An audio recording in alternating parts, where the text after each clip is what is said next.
Good evening, ladies and gentlemen. As my computer slowly turns on, thank you for joining us this evening. Would you join us in standing and saying the Pledge of Allegiance? I pledge allegiance to the flag of the United States of America and to the republic for which it stands, one nation under God, indivisible, with liberty and justice for all.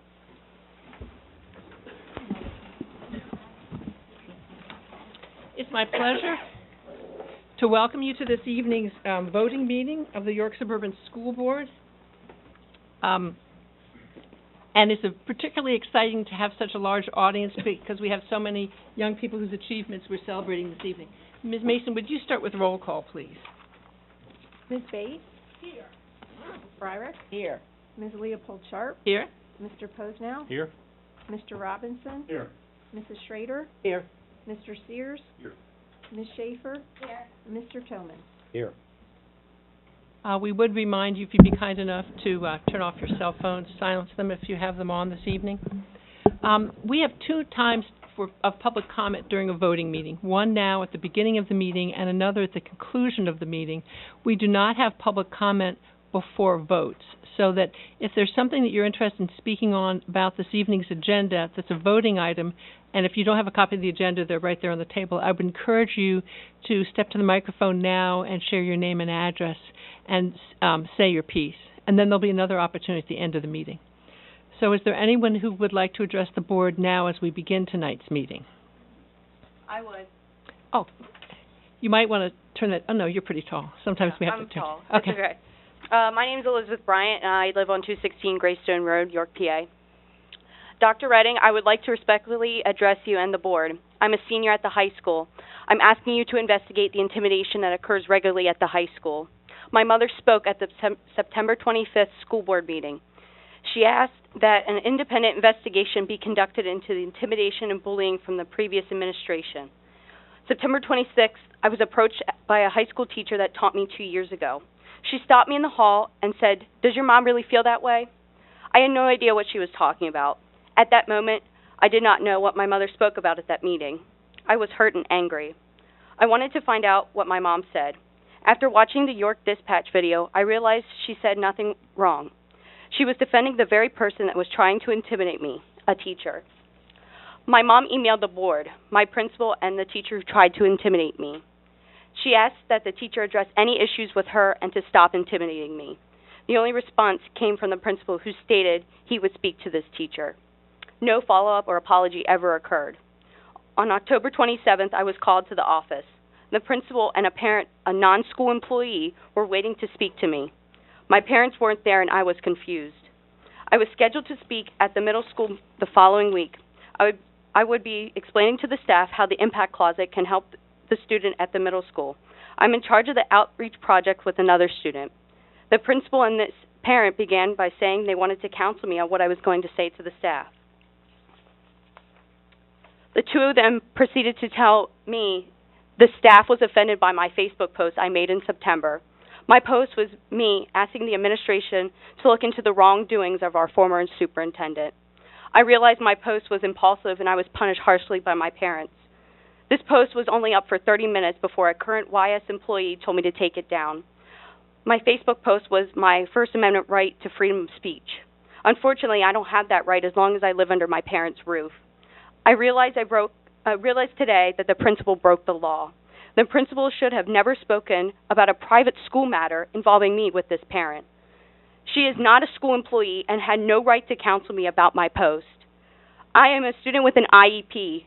Under the Rehabilitation Act of 1973, Section 504, I'm not to be treated like any other student. I have an IEP because of my impulsivity to learn like a traditional student. An IEP legal document is a legal document that protects students like me. My mom spoke to the administrator at the middle school. He was unaware of any issue until the principal from the high school called him.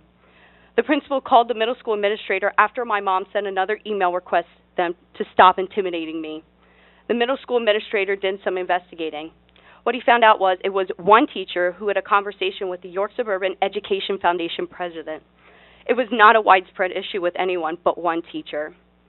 My principal took the word of a parent/non-district employee. He did no investigating. He unlawfully sat with me and this parent behind closed doors, counseling me on my Facebook posts. Please help me and students like me to be educated free from intimidation and disrespect. I beg you to stop governing our school out of fear, and begin governing with mutual respect, truth, honesty, and above all, equality. Thank you. I would request that you do make an appointment with my secretary so that we can meet one-on-one, please. Thank you. Are there any other public comments? Ms. Marquis, anyone out there who needs to make a public comment? Okay, thank you very much. Then let me move on to the discussion and action on board minutes. We have for your approval the minutes of our Planning Committee meeting on November the 6th, and also the regular committee meeting on October the 23rd. Does the board have any changes or edits or updates to that? If not, those will be submitted as corrected. Mr. Posnow, the Treasurer's Report. Would any board member like any of these items considered separately? Or are there any questions on any of these items? If not, the chair moves approval of the below-mentioned items, 1 through 7. We could do that by a short roll call vote, Ms. Mason. I need a second. Second. This will be considered a unanimous roll call vote unless I hear votes to the contrary. Hearing none, motion stands.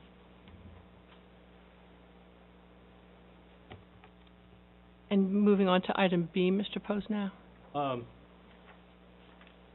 Sure. The board negotiating team recommends approval of the opposed agreement between the Board of School Directors of the York Suburban School District and the York Suburban Education Association for 2018-19 through 2020-21. The proposed agreement includes salary increases for each of the 3 years, as well as concessions and changes to the health care plan.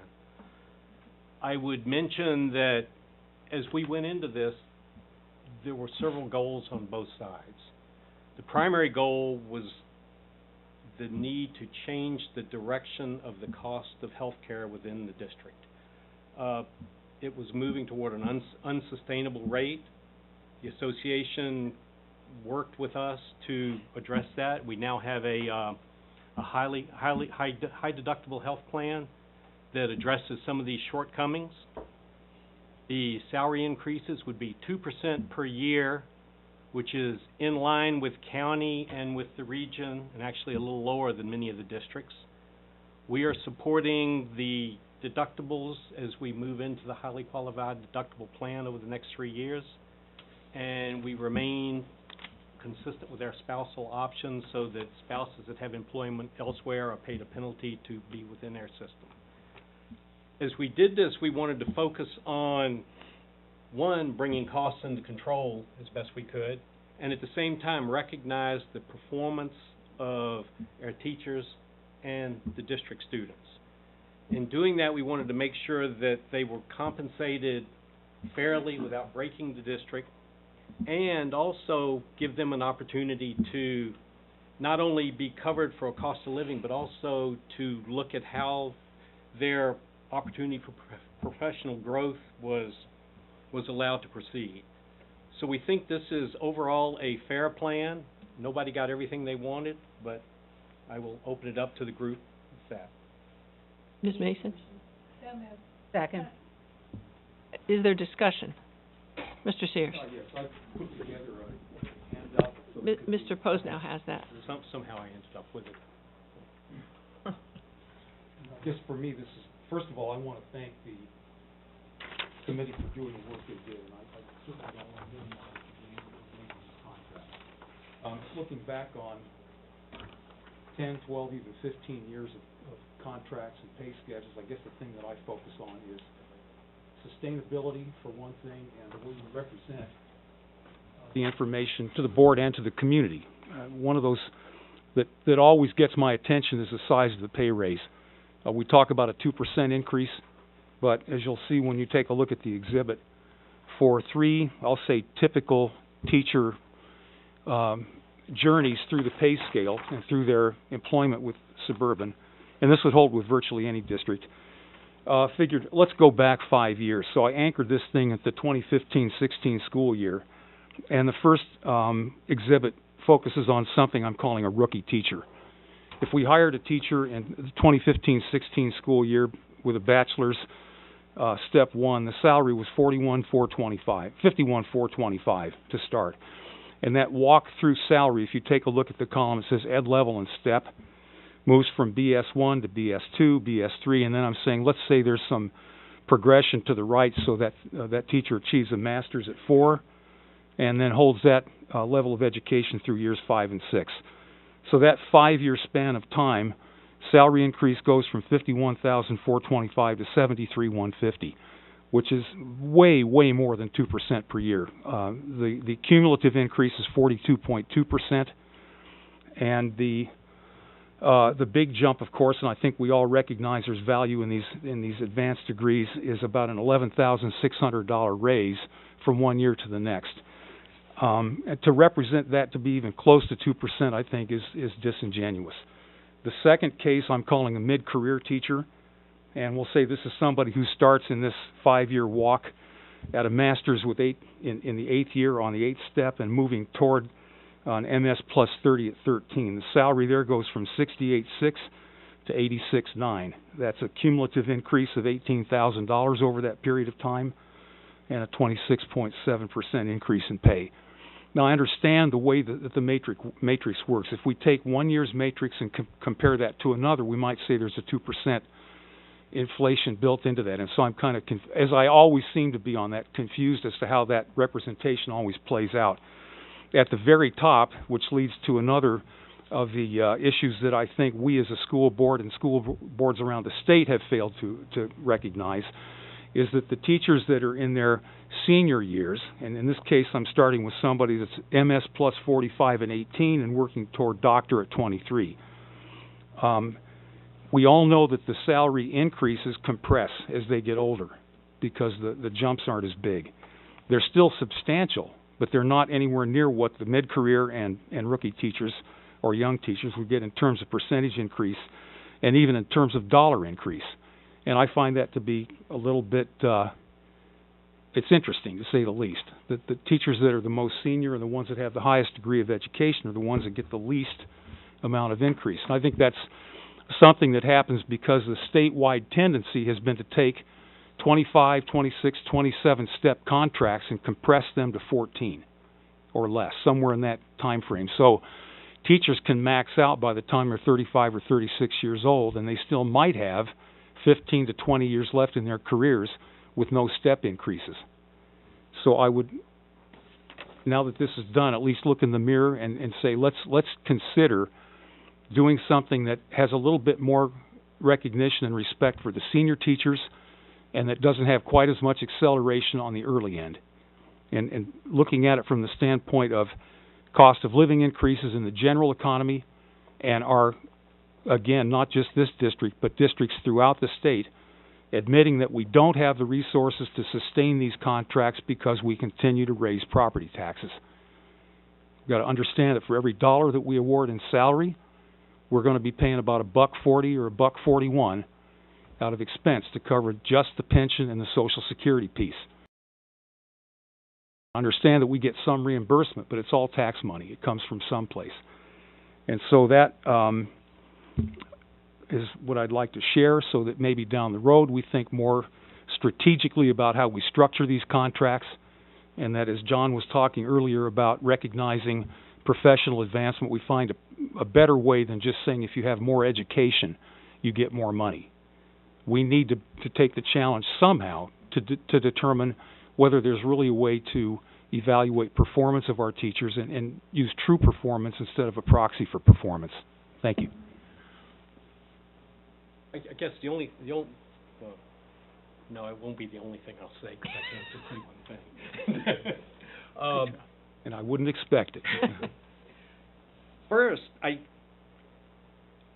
not sure if you take issue with what I will call cost of living, which I'm told is not what they call it, or the recognition of professional development and excellence.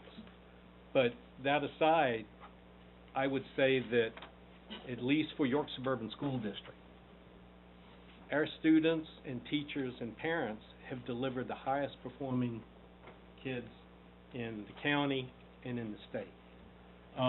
We are nationally recognized. I think that it is appropriate that we recognize teachers.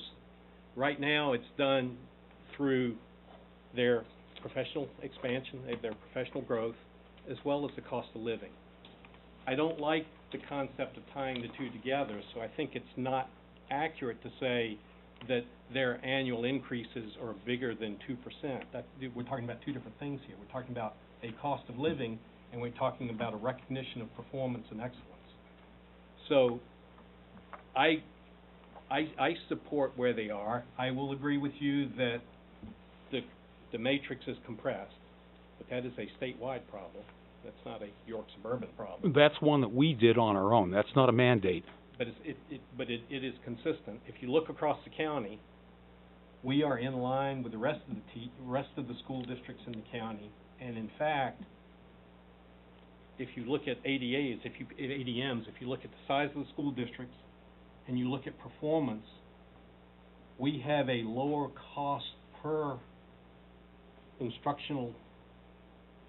lower cost per student for instructional costs than any of our, I call them peers, by ADM, performance, and then dollar spent.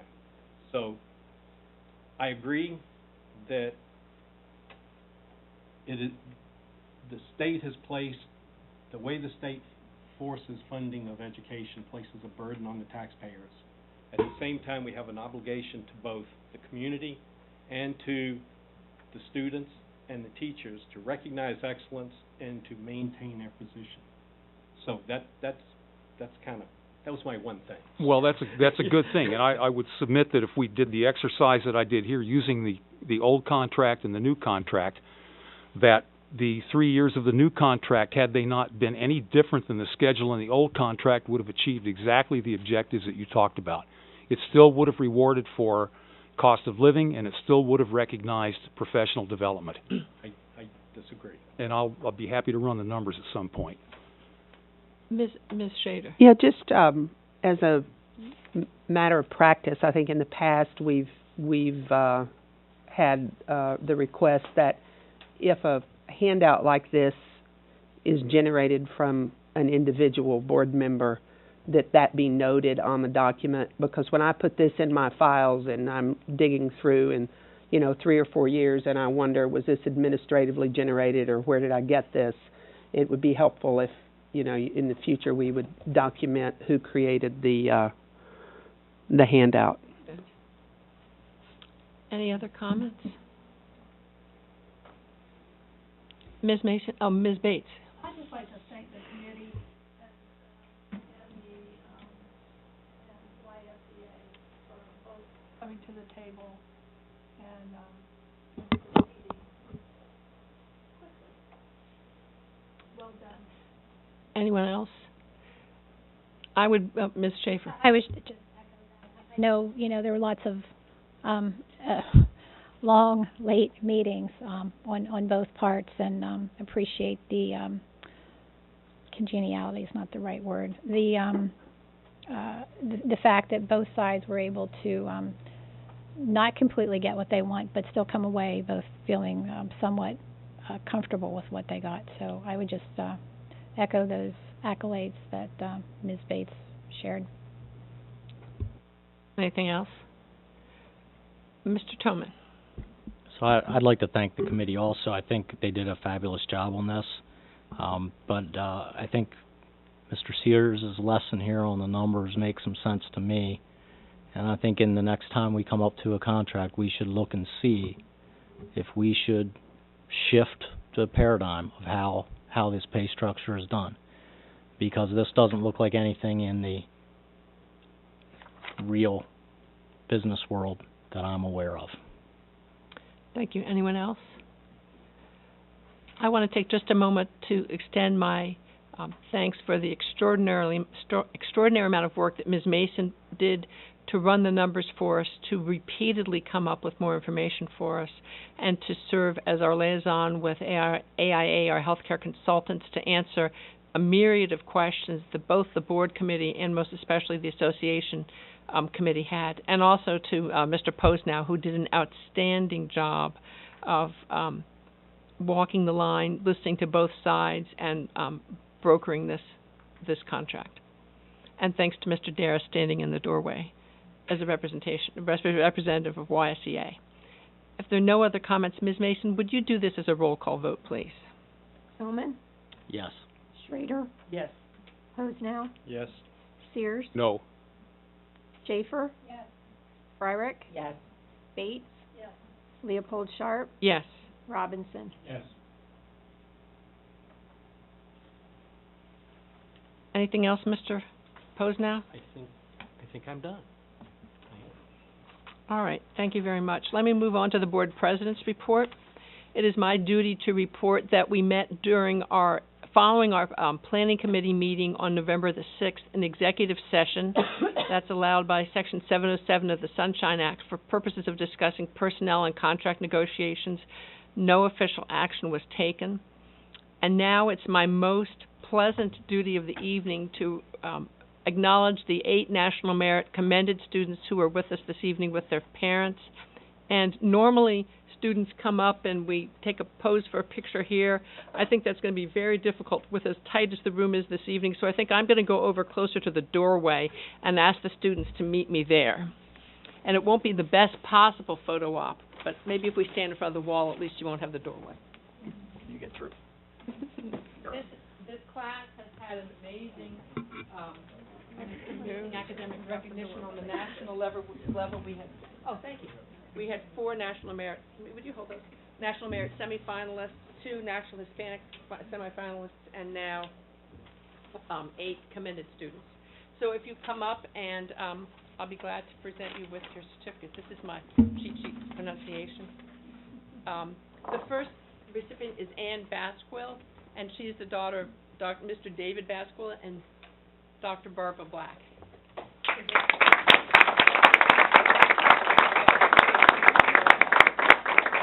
You got it? Okay.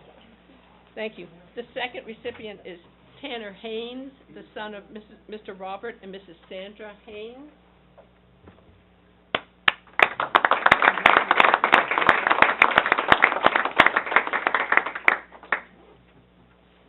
Our third recipient is Joshua Kerr, the son of Mr. Brad and Mrs. Katie Kerr.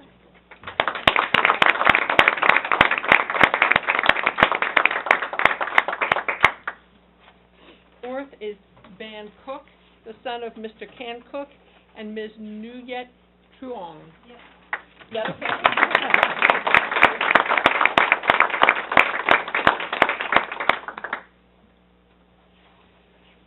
Fifth is Maya Lehman, who is the daughter of Mr. Mark Lehman and Dr. Casey Francesca. How do we say your name? Flancha. Congratulations.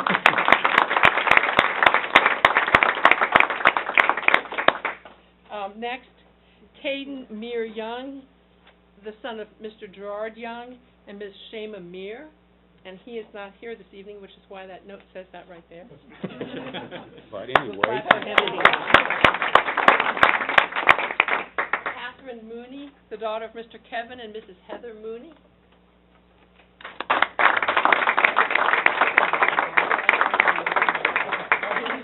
Yeah.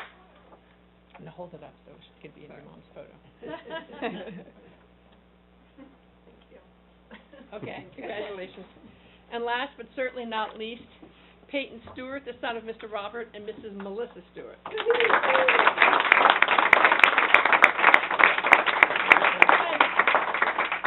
What'd you say? He's kind of ours. Oh, there's your dad. Yeah, he's kind of ours. Congratulations, because he was our student board rep last year. Like the tie. I want to really, once again, congratulate each of you. That is a phenomenal achievement. And on behalf of the entire board and the district, we wish you the very best as you get ready to begin your collegiate careers. Now, I need to do 2 things. One is to say, we understand that it's still during the school year. The first semester is not over. And so if you have schoolwork to do this evening, we absolutely understand if you and your parents would like to make a gracious departure at this time and the people sitting in the hall would come in. But you are welcome to stay. And Mr. Stewart, you can you can attest to how exciting the meetings are. Well done. Congratulations.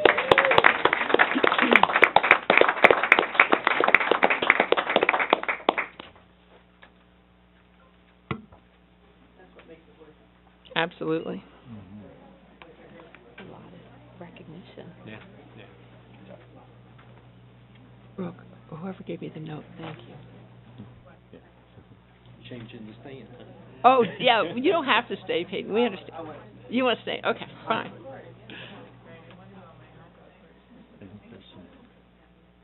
Thank you, ladies. Shuffling. Oh, There's my husband. This is on. That's mine, and Kathy's is out there too. I also need to announce, and thank you, that's Kathy's husband and our former president. We have some old friends in the audience this evening. Thank you, gentlemen. I need to announce, when I was announcing executive sessions up under Part A, I neglected to announce that the board also met for a very brief executive session this evening to discuss legal issues at 6:50. No action was taken. Moving ahead, Dr. Redding, for your report. We are starting off with the All Sports Boosters presentation. Kristen, the floor is yours. Good evening. Thank you. Pleasure to meet you, Dr. Redding. For those of you who don't know, I am Kristen Marquis, and I am the current president of the York Suburban All Sports Booster Club. For those of you unfamiliar with the organization, we service 24 high school sports, although a lot of the purchases that we make with our funds do also help about 8 or so middle school teams. We have over 75 families who are members, and each year we have anywhere from 325 to 350 high school student athletes. We are a volunteer organization. We work in close proximity with the York Suburban Music Boosters organization to run our Big Orange Cafe, to just get a great experience for our student athletes and their families here at York Suburban. Last year, thanks to the membership money raised, we were able to offer 7 $500 scholarships to graduating seniors. We offer anywhere between 6 to 12 a year, depending on the amount of money raised through membership. We also use our monies to kind of help in the teams in things that maybe the school district or the schools aren't able to procure for them. And the way we raise that money, again, through Big Orange, we sell signs. This year we're starting to sell car magnets, so we have all kinds of little fundraisers that try to help these student athletes along their way. That's really about it. We are a great organization. We're continuing to grow and expand. We are grateful, as always, as I say every year, to the support of the school board, the support of the high school administration and the athletic director, and the support of the middle school administration as well. As I said, we do service some of those teams. So thank you for your continued support, and we're happy to do what we do for our students. Does anybody have any questions or need more information? Okay. Well, thank you. Thank you, Kristen. Well, thank you guys for your support. And, well, I don't have homework. If you don't mind, I'm not going to stay as well. And the first winter sport event is? Yes, no, that's a good question. Our winter season actually started on Friday. We have fewer winter sports than others, but both of our basketball, boys and girls, swimming, and wrestling and cheer are all in full swing right now. So I know just from a basketball parent standpoint, our first scrimmage is this Saturday. So they're up and going. So we hope to see you at some of those events. Absolutely. Terrific. All right, Absolutely. good. Thank you. Thank you all again. Have a great Thanksgiving. Thanks. The district enrollment report is a hot link inside the agenda to show class size and number of students that are in some of the programs, alternative ed, charter schools, cyber school, home school. So you have a full accounting of where all of our students are that are part of the district. I saw a report in something just within the last week. I think our enrollment, I'm using our. This is good. Yeah. After a month, our enrollment is as high as it's ever been. That's correct. In this district, in the history of the district. So you talk about, you talk about class size and implications on budget and some of those things. The numbers are here to show that we're educating more students than we historically have. Just observation from that piece of data. The next item on the report is a request for approval of the calendar that was presented in draft form at the last meeting. This version has one minor addition. The light green section that highlights parent-teacher conferences, we've added a phrase to check with buildings. What our administrators talked about was during that week of parent conferences, the K-2 conferences would be preference for Monday and Tuesday night. The 3-5 conferences would be preference for Wednesday, Thursday.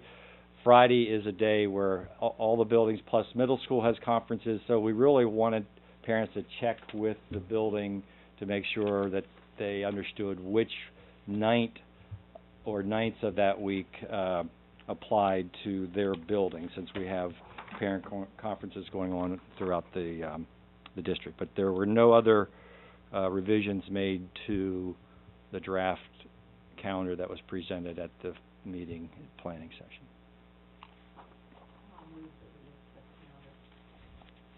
Any questions for Dr. Redding? One question. Thanksgiving break,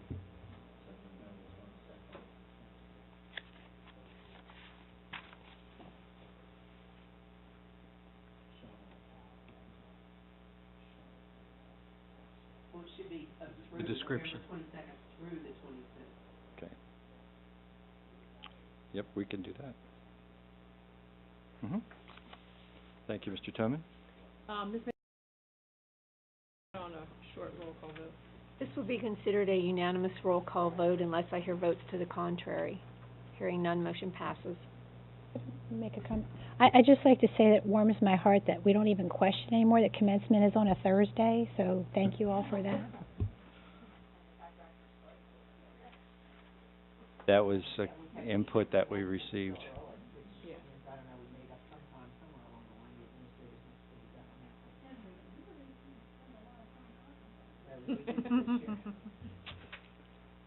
We can if you want to. Oh, We don't have to. Yeah, okay. No.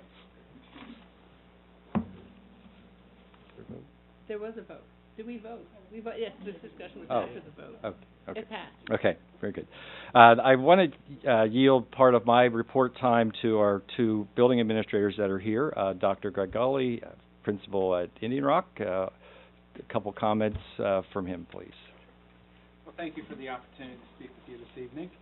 I just want to try to highlight, and I apologize if I'm blocking anybody, but I just want to break down some happenings at Indian Rock and sort of take it into students, faculty, staff, and then just start building in PTO. But just to let you know, we have trimesters at the 3-5 level. So this past Wednesday, we had our first trimester that just ended, which means that we have our first third of the year that's already completed, which is hard to believe at this time. But for this Wednesday, we have an early dismissal, and our teachers will be working on progress reports that we'll be giving out on December 1st. Also, just want to give you an idea of some extracurriculars we have at the building. We had a Miles in the Morning program, which is a walking, running program. And this is all run by PTO, and that was in October. We also have a Girls on the Run program, Big Brother, Big Sister, and we also have a robotics club that's taking place, which we're very excited for. This Wednesday we have a We Rock celebration, and that's just to recognize our kids and their great attendance that they have, and of course their behavior. And we have a community service project that we'll be doing with the kids, so we're excited for that. On December 7th, we have our music concert, our combined concert, at 7 p.m., so you're welcome to come out and join us for that. I'll make sure to include this to Mrs. Irwine. That way you can see all the dates and events that we have. In addition to that, in December, we also have our second round of Study Island benchmarks, which will take place the first week of December. And again, we'll be giving those assessments in math and reading that we have. As far as faculty and staff, back on November 1st and 3rd, we had a staff development day where we had peer observations. And those visitations where secondary came to elementary, elementary went to secondary. And that was just a great eye-opener for all levels, just to see what our students are doing. Our secondary folks to see what we're doing as a foundational piece at the elementary, and then how those students, we see former students at the secondary. So it was a great experience. Also, we have a safety care training that's taking place. Indian Rock, we just had it this past month for a team. And it's just to work with students in case we have any aggressive behaviors in the building. So we had that training. In addition, our reading program that we have for the K-5, we're looking at different reading programs. our ELA program. So we're supposed to have some presentations, some vendors coming in December, and we're looking to have that implemented for next fall. So it just gives you an idea with faculty and staff. Then also with our building with the PTO, we recently had a box tops drive where the building was able to raise $550. We also have a backpack program that we just started this past week, very similar to what we have at the middle school, East York and Valley View. And right now we have 3 students that every weekend we're sending home food with them in their backpack program. We know we'll at least get to 20 students. Our goal is to try to get to 50 students by the end of sometime in the spring. Also, we had a building lockdown drill that just took place last week. We'll practice another intruder drill that we'll have in January. We're currently in the process with our canned food drive. We're trying to raise 1,000 food items. On this Wednesday, I'll be dressing in a unicorn outfit along with Mrs. Henry. So I'm all white with pink, and Mrs. Henry will be all white and blue. Yes, so I will be a unicorn. We're so sorry. Yes, I'm sure you'll see some pictures. We will also have a Penny Wars drive that will be taking place in December. Last year, we raised about $1,100, and all that money goes into helping support our families during the holidays. We had 22 families last year, and we hope to continue supporting them through gift cards. And then, of course, we also have our Saturday, December 2nd. It's our holiday breakfast. So if you'd like to join us at Indian Rock from 8:30 to 10:30, it's a free breakfast for all of our families. Anybody's welcome to come along. We're also having a middle school choir come and join us this year, which will be great. And then lastly, on December 12th, we're having a fundraiser at Chipotle. So we're hopeful if you need a meal that night, December 12th, come on out. 50% of the funds come back to help support our PTO. All right? I know it's a lot of information, but any thoughts, comments? Go ahead. So did we move from Roadrunner to Unicorn, or is Unicorn just a special event? We let the kids pick. Okay, for just this circumstance or for going forward? Just for this circumstance, Okay. yes. Okay. So there were ideas about a reverse mohawk for myself, and I did this for the month of November. They were going to shave that, but they thought of the costumes instead, which would be better for the kids. So we let them pick on what that was going to be. Not to make it safer for you. Yeah. Yeah. Mr. Sears. Yeah, Greg, could you give us a little bit more background on the backpack program? This growth from 3 to 50 is pretty significant. Yes. What's going on? Well, we have several students that are in need, just families across the district. And these are families that we've identified, whether it be through our free or reduced lunch kits that we have. And really for some of them, it's just bare necessities of what they need. So we have partnered with YSEF, helping provide the funding for that. And also for us, it's Luther Memorial Church. So all the food that we're collecting, it's through the Harrisburg Food Bank. Through the proceeds of YSEF, we're storing that food at Luther Memorial. And then Mrs. Penzola, Mrs. Reinecker, we have some other parents involved with it, and many of our senior high students who are helping be our packers. They will bring that food over during the week to Indian Rock. We actually put it in backpacks, and then every Friday the students take home that food for the weekend. The kids bring it back on Monday. We fill it up again on Thursday, so they have food for the weekend. So to follow up to, I think what your question was, you're doing 3 families now, but you feel the need is there for 50 in your Yes. building? Right now, we have at Just least started. 30 identified. We just, in our building alone, yes. And other buildings are already, I think East are York's already in the low doing that. 20s. Valley View, I'm not quite sure of. we're up to about 50, we're like Yeah. in the 40s. At East York. Oh, at East York. Yeah. We're confident we can get to 30 pretty quickly. Now, we just started in the last week. Right. Some buildings have started from the beginning of the year. And does it, again, I mean, just to follow on what Emily's saying, does this follow the middle school and the high school? We just started in the middle school. We're working with 6th grade. We started distribution to the names and soliciting information from students at this point. So similar kind of approach. You know, we at this moment we have enough to fund 60 bags. We're trying to get an assessment of. That's why we started with 1 grade, because the volume is high enough that we want to make sure that we're getting the need where it starts. The hazard, yes, now, does somebody have an idea what the district-wide need is? I'd say about 30%. We have well over 100 families We that, could do 1,000 a week. I think if you break it down between each of the buildings, yes. 30% who would be eligible. Yeah. Yes. Our cap would be 50, but we know that we can get at least to 20 and 30 at this point. Thank you, Dr. Golly. And Dr. Krauser is here from middle school. I'm going to give him some minutes to report. Absolutely.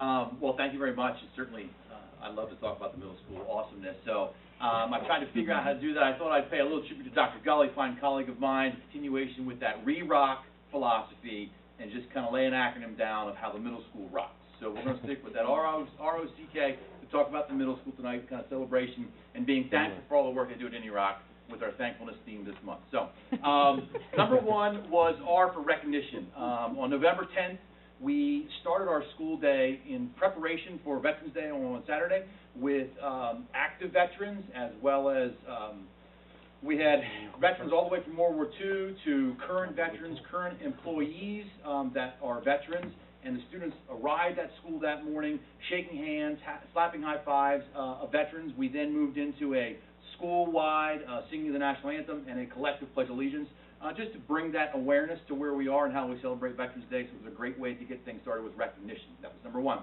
The second piece of recognition that's happening this month, and kind of similar to the recognition of our student effort, is our middle level awareness. So last week was middle level teacher awareness. It's kind of like a teacher appreciation, but focused on middle level teachers alone.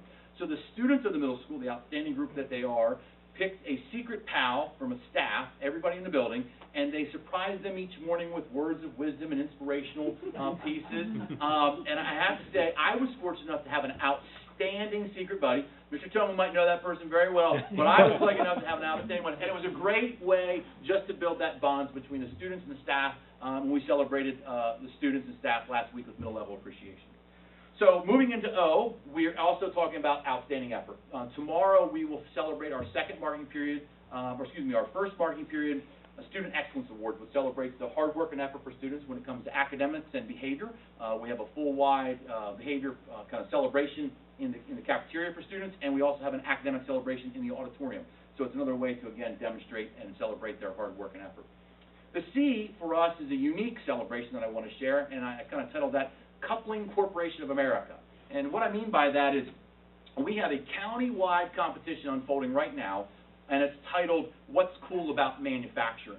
And it's a large push to get an awareness of local community schools to see the benefits and value in local manufacturing companies.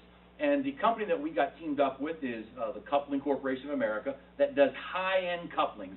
And when I mean high-end, titanium-built, one-ton couplings. They do nuclear facilities. They did 3 Mile Island. They do it international, and it's right here in Jacobus. It's local enough. We send a team of students over.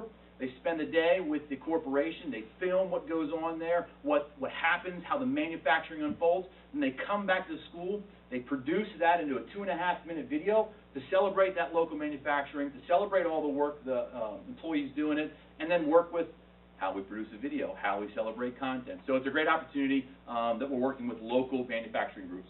And lastly, for our K, is to just kick things off.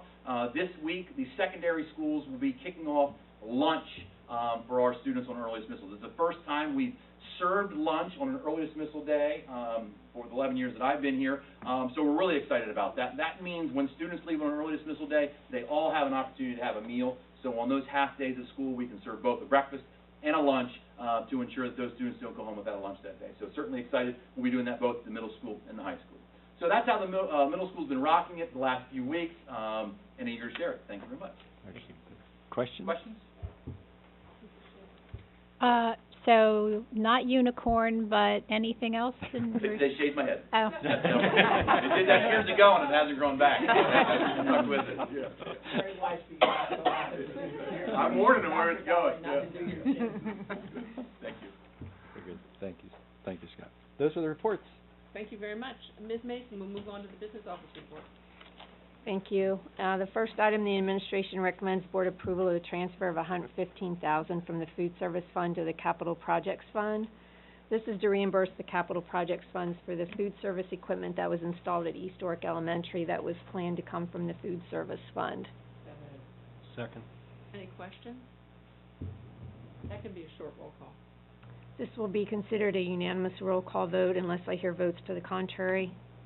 Hearing none, motion passes.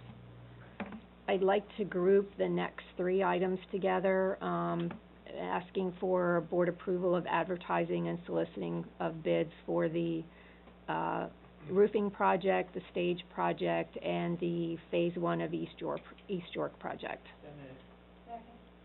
Any questions for Ms. Mason about those,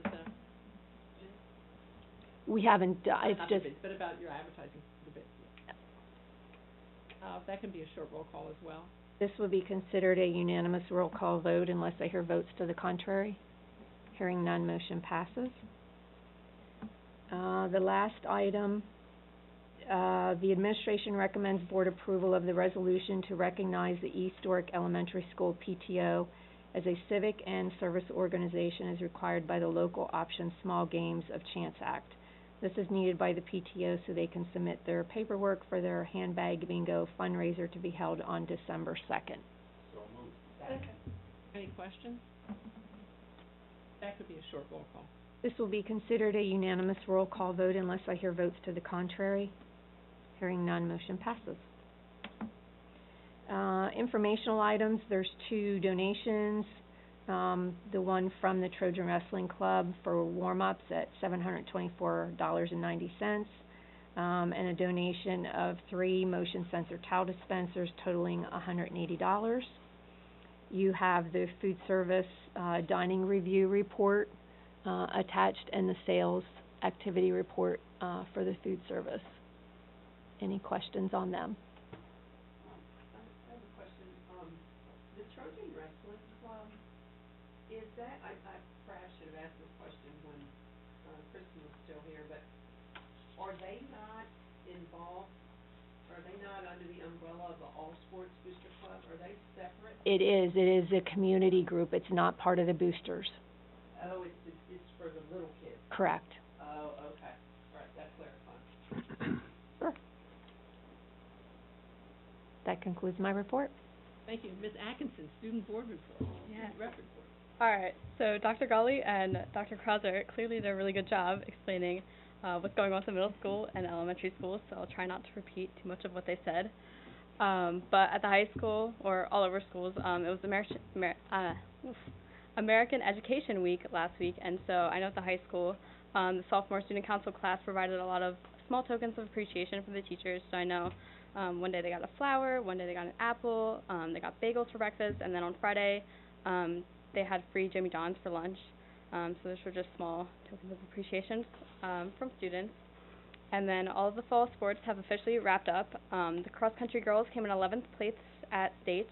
They lost 10th place only by 1 point. And the cross-country boys came in 2nd place, losing by only 2 points, but still obviously a huge achievement.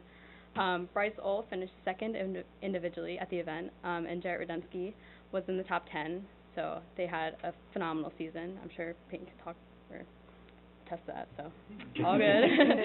And the boys soccer team took home the sportsmanship award. And yeah, it's exciting. And volleyball took 3rd in districts, so it's a really great end to fall sports. And as Mrs. Marquis said, winter sports officially started on Friday, so we're hoping for really great seasons for them as well. And then last Thursday, National Honor Society and National English Honor Society had their induction ceremonies. 30 people were inducted into NEHS, and 32 people were inducted into NHS, which were the biggest groups ever. And then Triumph Music Honor Society also had their induction, I think it was 2 weeks ago, lose track. And they inducted 10 members into their society. Student Council also had their first big fundraiser for Minithon, which was Color Clash, and we raised over $1,500. So it was a really good way to work towards our end goal, Minithon, which is $80,000 hopefully. Yeah, it's a big goal. And so at the high school, we've been having a lot of field trips lately. The entire junior class and senior English seminar class got to travel to New York. It's about a week and a half ago, and we got to see Miss Saigon on Broadway. So I didn't hear any complaints. I think students really enjoyed the trip. I know I did. Can't complain. The World's Myth and Legend class got to take a field trip to the Penn Museum, and a few weeks ago, the entire freshman class went to Washington, D.C. to the African American Museum. Super jealous. And then the photography class also took a trip to Central Market. So all of these experiences, they were really great to see things outside of the classroom and also leave school for a few hours. So, yeah. Then the middle school also has received, I believe, 355 trout eggs, thanks to the York Suburban Education Foundation. So they can observe their growth and life cycle and learn about that in science class. And Caroline Liu, Sam Garnkarth, Kenny Verlin, and Caleb West from the Quiz Bowl team at the high school won their match at Brainbusters, and that will be broadcasted on Sunday, December 3rd. The CTC Variety Show was last Saturday, and or this past Saturday, and from what I heard, it was really successful. Like Dr. Gully said, the canned food drive is going on till Wednesday. And clearly students are really excited for Thanksgiving break. That's what is being most talked about. A little bit slammed with tests up until Wednesday, but it's all right, then nice break. And next week, next Saturday, the December SATs will be hosted at Suburban. And the same day will be auditions for district band, orchestra, and chorus. So a lot of high school students will be at one or the other. And that concludes my report. Thank you. Are there any questions? That's good stuff. That's been wonderfully thorough. Let's move on to committee reports. Mrs. Schaefer, Communications Committee. Well, as always, Elise is always just a hard act to follow because she covers just about everything, and anything that she might have overlooked, I'm sure you can find if you click on the activities or communication report links there. So thanks for making my reports very easy. Thank you. That's all. Thank you. Mrs. Fryer, Facilities Committee. Two quick things. You can see back on the business report, we are moving ahead with getting started looking at the projects for next spring and next summer. And the minutes of the September 12th meeting are available attached to your agenda, and that concludes my report.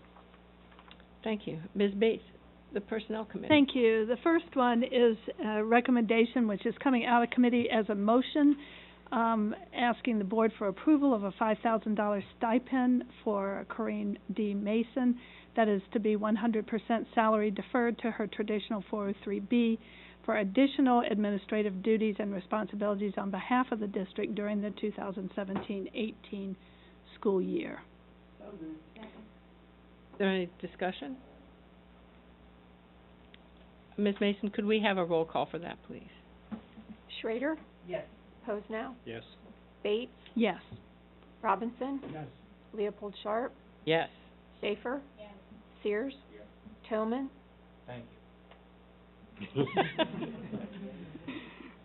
That's it. Fryrick? Yes. Thank you. Well deserved. Thank you for your work. And the remainder is a consent agenda. You have before you the personnel report, which includes employment, leave of absence, substitute teacher, guest teachers, volunteer spring coach, and volunteers. Would any board member like any of these items considered separately, or are there any questions?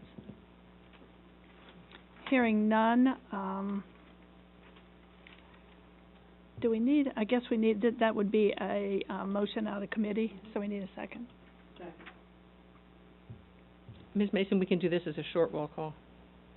This will be considered an unanimous roll call vote unless I hear votes to the contrary. Hearing none, motion passes. And that concludes my report. And are there any other committees? Do you want to announce your committee meeting? Yeah, just a reminder that academic standards will be meeting on next Wednesday, the 29th at 4:30 here in this room. Thank you. Any other meetings to announce before the next board meeting? If not, we move on to the Lincoln Intermediate Unit Report. There's a copy of By Dawn's Early Light, their meeting highlights attached. Are there any questions for Dr. Redding about that? Seeing none, Mrs. Fryrick, York Adams. Yes, we continue to have our reports that we do as of last Friday. We have 12 students enrolled, and this is our number of seats that we have.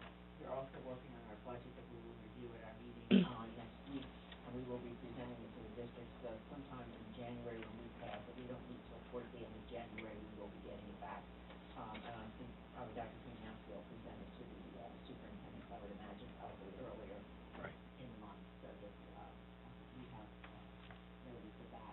That concludes my York Adams Academy Award.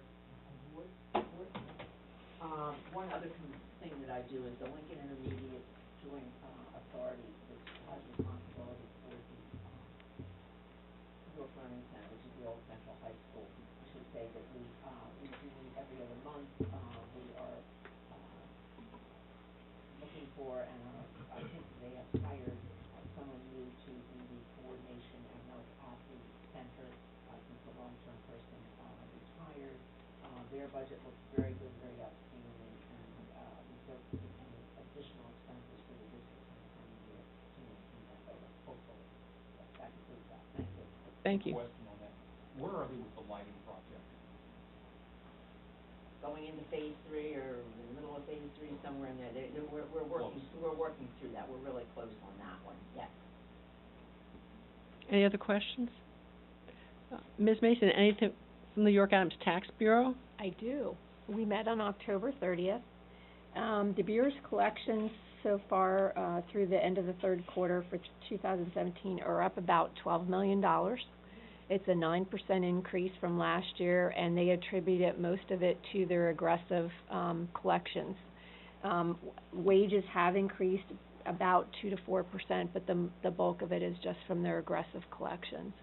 And the other thing they're working on is to get to do security renovations for the York office, looking at some bulletproof glass and changing the way you come in the entrance in the front, how the desks are situated. That concludes Any that questions report. for Ms. Mason? Mrs. Schrader, York County School of Technology? Yes, somebody asked me recently how many suburban students we had at the School of Technology, and that answer is 39. We have a meeting next week on Thursday, but other than that, that's the report. Any questions from? Is that down? It seems lower. Yeah, it does seem lower. Slightly down, but not significantly. It seems like we were at like 54 at some point. We were at 54. All right. Recognition of visitors. We have familiar faces in the audience. We thank you for coming this evening. This looks like a visitor comment. You're ahead of yourself, but that's okay. Oh, I can sit down. No, that's all right. Roger Miller, 499 Indian Rock Dam Road, York, Pennsylvania. Before the history books were written, this school district had more students. I just wanted to clear that up. I graduated from here in '73 with 316 in my graduating class, so I think we were a little bigger back then. Okay. But that was before they start writing history and keeping records. So. And as I was standing out here in the hallway, some people got a good feeling for the excitement of a school board meeting. And particularly husbands that are here for the first time in maybe 20 years or something like that. But the reason I'm here really is because there are 3 women who this is their last board meeting as far as I understand. And I had an opportunity to work with all of them for 8 years. I appreciate the time I've worked together. Didn't agree with them all the time. But you know, it's interesting. I see Mr. Sears is sitting over here next to Mrs. Bates, and that's an that's an improvement in itself. But I do want to thank those ladies, and I think the district owes them a debt of gratitude for the time they put in, and the hours, the ideas, the thoughts. Really, it's when you stop and think about it. I know for 8 years it was enough, and when I finished up, I said 8 years was enough. Ms. Leopold Sharp says it's 22. I don't know, Mrs. Schaefer, how many? 20? 16. So that's almost 60 years of board experience that will be leaving us after tonight, and I thank you and give you a round of applause.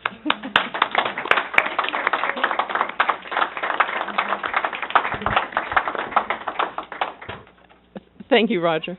The board and committee meeting schedule is linked off the agenda. As Ms. Schrader said, her committee meets next week, and finance meets in December, I believe, Mr. Posnow, so that's on the schedule. And now I see something called recognition of outgoing board members, and I'm going to turn that over to Dr. Redding or someone. Well, I have so little history, and apparently it's not good anyway.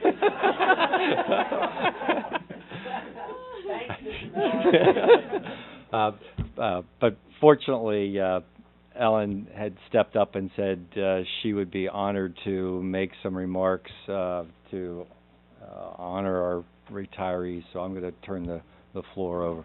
I'm here as long as you all, so here we go.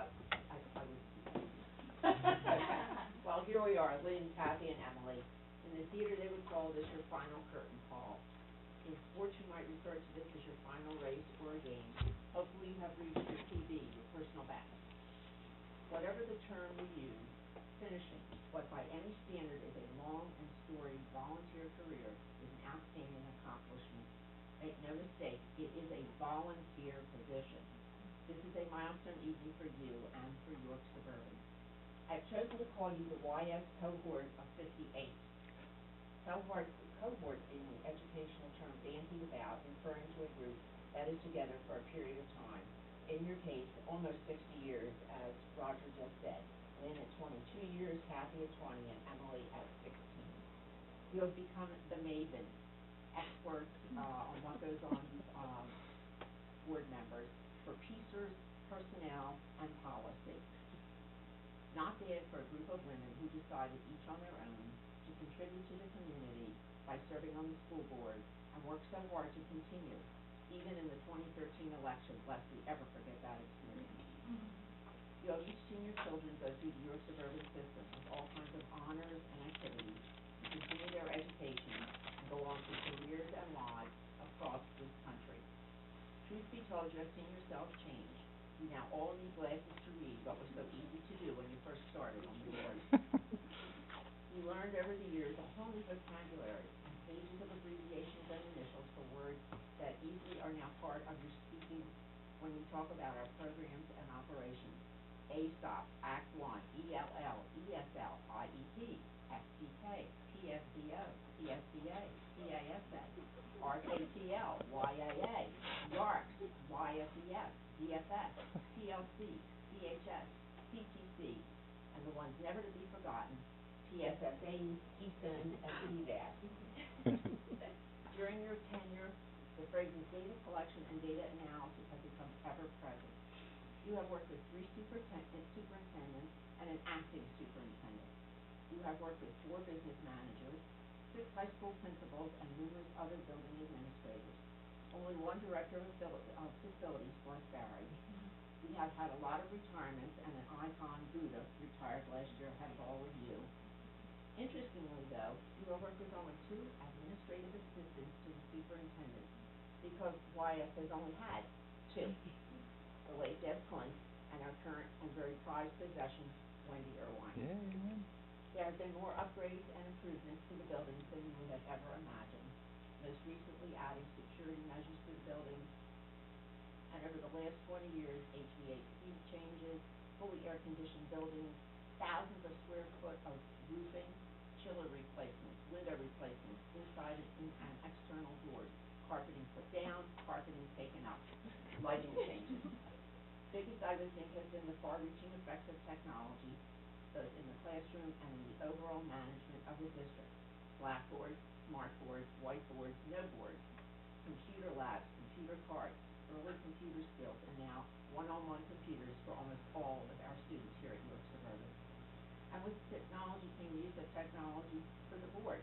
No more hand-delivered board packets Thursday before the meetings. No more individual phone calls with information. All is replaced by group email, and board members can now even call in to our meetings that are recorded and televised. Changes to curriculum with the addition of full-day kindergarten, the push to meet testing results established by the state and the Fed. That's my comment myself. Using those testing PSSAs, ESON, and a much more open campus at the high school, which has been a challenge. We have seen many national merit scholars, letters of commendation as evidenced by the group that was here tonight, and many semi-finalists. We have outsourced our food service just as the federal guidelines increased and became more stringent. pervasive changes to special education and providing for our homeless students. We believe in doing the best that the community could do and should do for our children, certainly guided why, yes, to the position of excellence it finds itself in today. You have helped to lay the groundwork for the years to come. For your years of service to the board and the community, we are grateful. For all the meetings and discussions you participated in, we thank you. For all the budgets and contracts you approved, for all the decisions, easy and not so easy, we thank each of you. Enjoy your much-deserved and earned Monday evenings off. Enjoy your families and hopefully good health in the years to come. Thank you.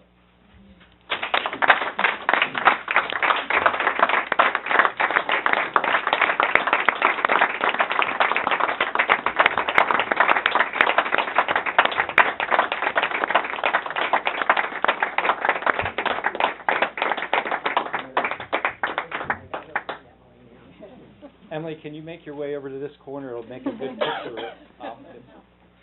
But then you actually have you as a photographer. Yeah. And the camera's pointing this direction. Yeah. Little history of all of this. There you go. Yeah, you know, you didn't have photographer on your resume when you. The coveted gold. That's why we did this. That's why we did this. Thank you. Yeah, that's the whole reason. Yeah, you're right, that's why you're sticking Explain out. what a gold card. This gets us in with, see, I can't even read it. I didn't bring my glasses. I told you. This gets us in and guests to all school district sponsored events forever. Which means you can't get rid of it. Yeah. Stay put, and then we're gonna make you talk.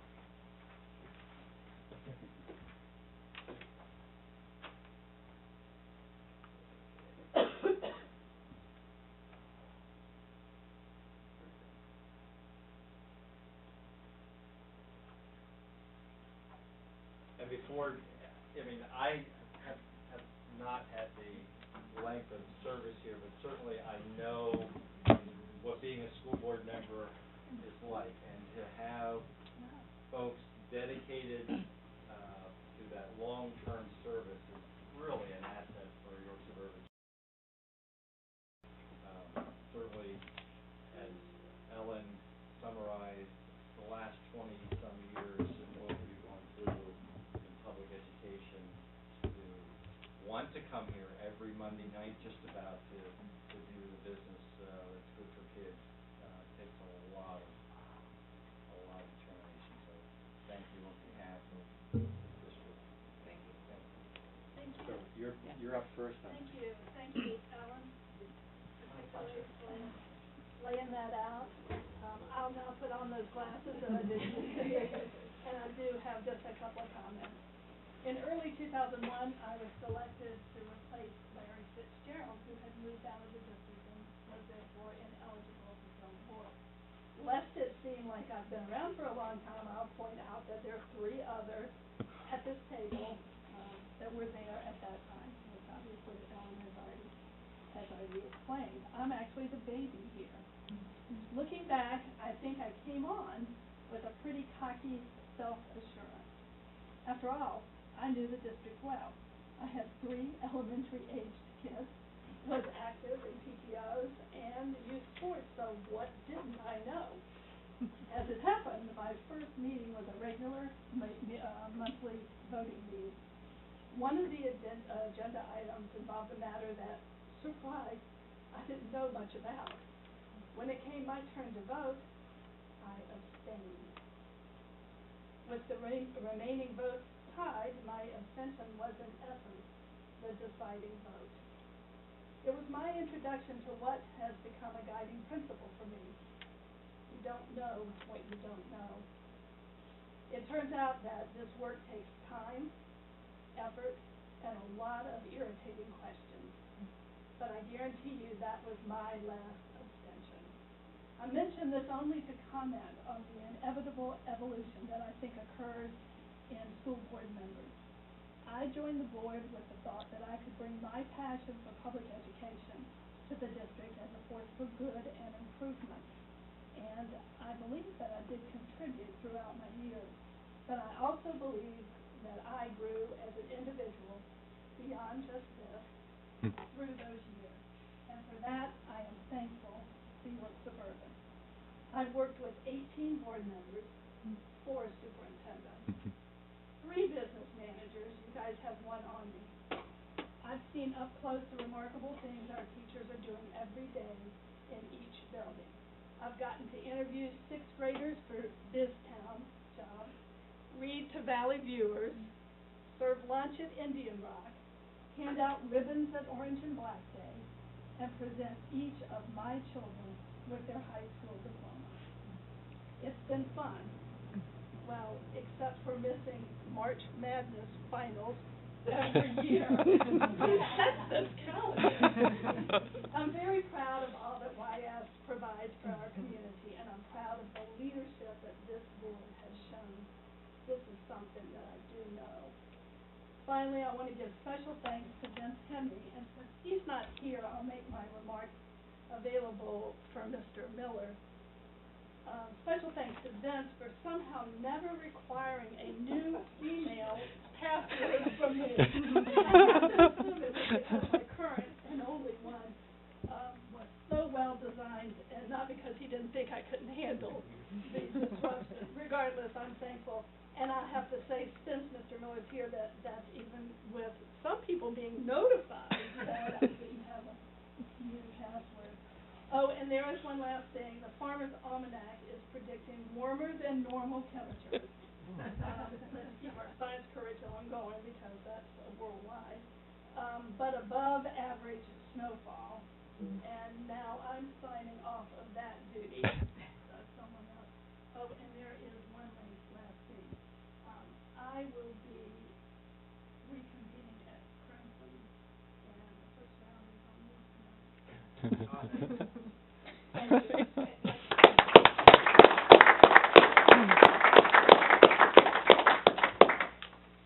Mrs. Schaefer. I can't believe it's been 20 years. How did that happen? I'm just astounded at that. It's truly been a privilege to work for what is best for our children while balancing the needs of our community. I've learned so much from so many. Thank you to my fellow board members, both past and present, and I'm glad there is one from the past here tonight, for the critical thinking and the thought-provoking discussions that occurred whenever challenges arose.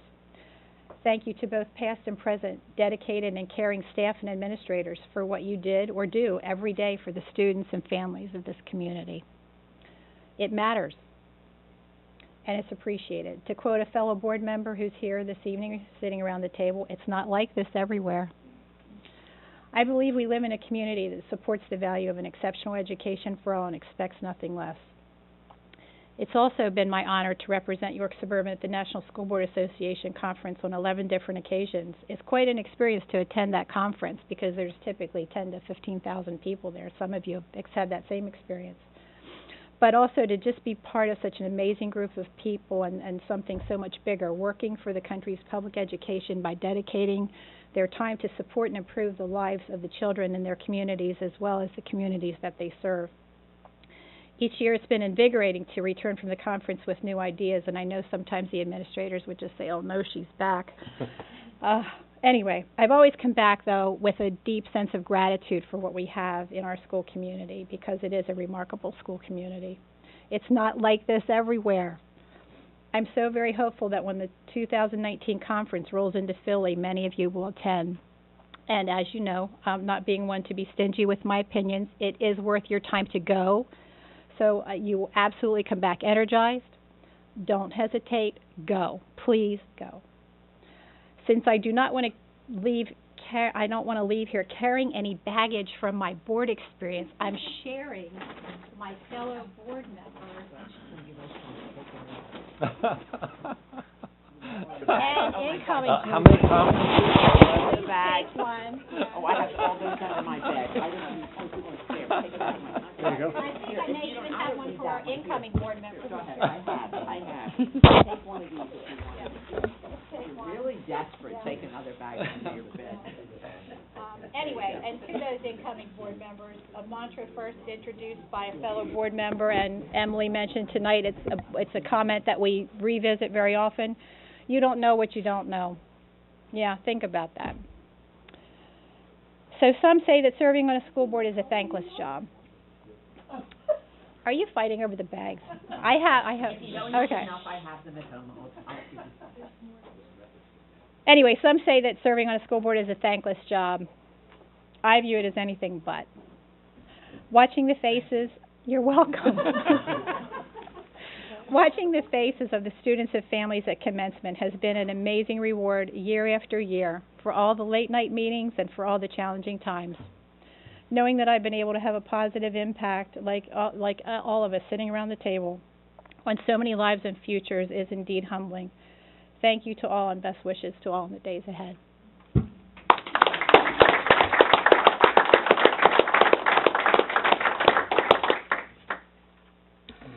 I told Miss Say earlier that I was going to try and rival Abraham Lincoln and be shorter than the Gettysburg Address.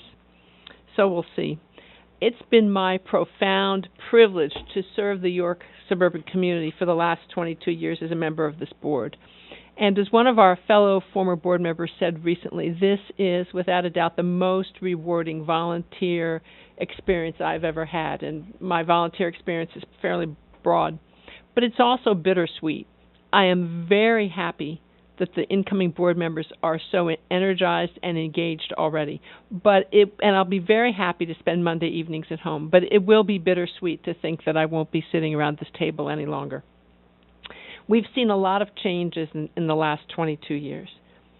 Faces change, but of course faces change every year as seniors graduate and kindergartners arrive. But changes in board members, changes in the faces of faculty, the faces of staff throughout the building. We've seen changes in the boardroom. We started out meeting in the high school faculty dining room many years ago. We moved to this large room, which most of the time is large enough for the audience. Apparently so not tonight. We've seen massive changes in our curriculum over those 22 years. We've seen changes in our buildings, including the addition of a brand new elementary school, the first time we had a new building in more than 30 years. We've seen changes in our attendance area for the first time in 50 years. And I told that to Dr. Redding, and he was rather shocked that we had not changed it since 1959. And we've even seen changes in our logos. I had to dig out the old logo just for the heck tonight. But now and moving forward, many things will stay the same in this community. I believe that the community will continue to support this district, our educational programs, and the opportunities for our students. I believe that the commitment to excellence and offering opportunities for all children to achieve will continue unabated. I believe that our students will be engaged, will interact with one another, and even grow in their service to the community and to their fellow students. I know that our staff will continue to be engaged and dedicated and really, really care about students. And I know that this board and the new board members will be dedicated to public education and responsive to the needs of our community. And so I extend best wishes to the incoming board members. I extend my profound thanks to my fellow board members and the district staff and this community, and wish everyone the best. Thank you.